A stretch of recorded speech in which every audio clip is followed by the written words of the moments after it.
Fala aí galera, Hayashii aqui, sempre pra vocês mais um vídeo gameplay comentado. E o vídeo de hoje é mais um vídeo sobre Call of Duty Black Ops 2. Mas nesse vídeo eu não vou falar muito, só vou falar aqui nesse comecinho na verdade, porque como vocês viram pelo título, esse vídeo é uma entrevista com o Vonderhaar, que é o Game Design Director do Black Ops 2. Óbvio que não fui eu que fiz a entrevista, essa entrevista foi feita pelo site Joystick, que é um site gringo, né? E ficou bem bacana a entrevista, ele fala bastante sobre o multiplayer, né, o Vonderhaar é o responsável principal ali pelo multiplayer. E esse vídeo ficou legal, eu legendei ele aqui pra vocês darem uma olhada. Eu cortei algumas partes que não tinha importância, algumas partes que só fala blá blá blá e tal, coisas que a gente já sabe e tal. Deixei só as partes mais bacanas, mais legais. E aí, vocês depois no final avaliem o vídeo, se possível, deixando um like e também um favorito pra ajudar na divulgação e valorizar o trabalho. E é isso aí, let's fucking go. I'm Vonderhaar, Game Design Director at Call of Duty Black Ops 2.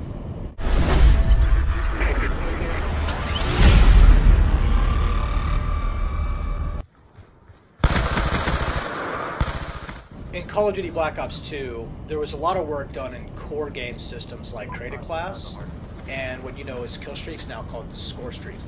Those two key systems have been rethought about, right? And make sure that we offer a new way of looking at that and make sure that we do that in a way that really benefits the esports and competitive agenda as well. It's good for the entirety of the game, but it's also super helpful there. So Create a Class is a pick 10 system. You pick any 10 pieces of content you want.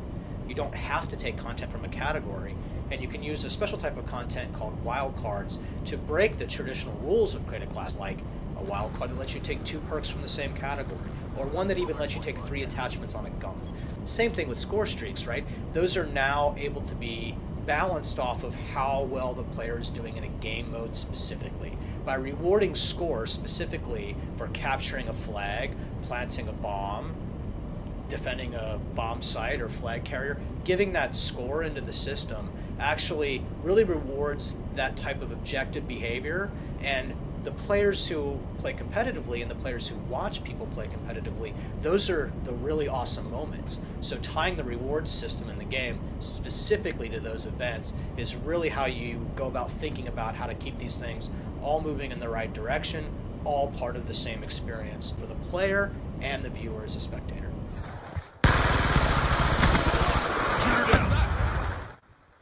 League play works like this. When you play, you do what we call placement matches, and what that allows us to do is try to understand how good you are relative to the entire population. And then once you've gone through your placement matches, we actually put you in a division of skill, right? So if you're in the middle, you might be in something like the silver division, by way of example. And what that is a smaller community of players around your skill level using skill-based matchmaking. When you're playing with people at your level, the game is really fun. It's really fun for you because you will win half the time and lose half the time. And when you almost win, that's almost as much fun as winning, but completely getting decimated cannot be that much fun some of the time, and simply always decimating your opponent isn't much of a challenge. So competition's really built around this idea that I'm going to win or I'm going to almost win, and that's when you're having the most fun in the game. Those last minute come from behind victories feel really good as a player, and the purest competition side of the game gets exposed to you as a player in league play that way. And this is a very transparent experience.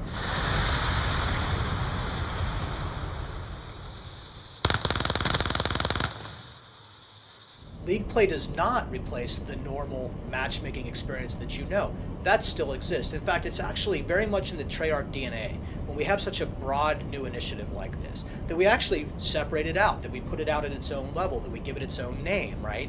And we put it there so we can learn from it, that we can work with that in its own space, and we can modify it as we need to so that we can get the experience that we need and the feedback from the players to make that experience what it is.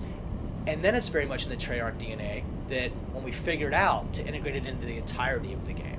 And you saw that in our last game with combat training and wager matches, right? Whereas in Black Ops 2, wager matches are now party games and they're part of the core experience. Combat training was separate, now it's integrated. It's very much in the Treyarch DNA to take something and have it be its own thing. And we would never really jeopardize the core thing that all the fans know and love, right? We want them to have that experience too, but this is a new experience and a new way to experience the game.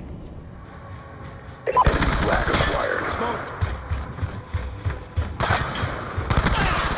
HPM ready to deploy.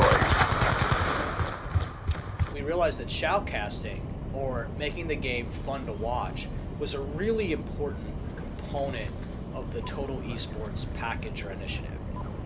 Fortunately for us, we have some very bright people here that work through these challenges very early on, and what seemed like something that could be an impossibility turned into a reality and then just kept getting better. It was very challenging to use the platform, either Microsoft 360 or Sony PlayStation 3, as a device that's capable of streaming.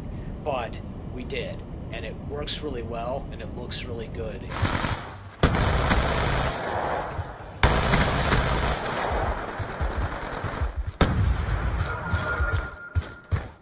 Call of Duty Black Ops 2 supports up to 18 players at once, and is shoutcasters just like a player in the game. So most games are usually played 6-on-6. Competition is often played 4-on-4. So there's plenty of room available in this game for one or more shoutcasters.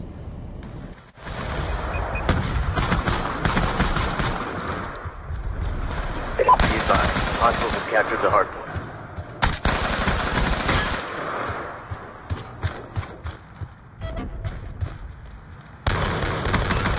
HPM ready to deploy. Care package on standby. Call of Duty Black Ops 2 will be available for 360, PlayStation 3, and PC on November 13th.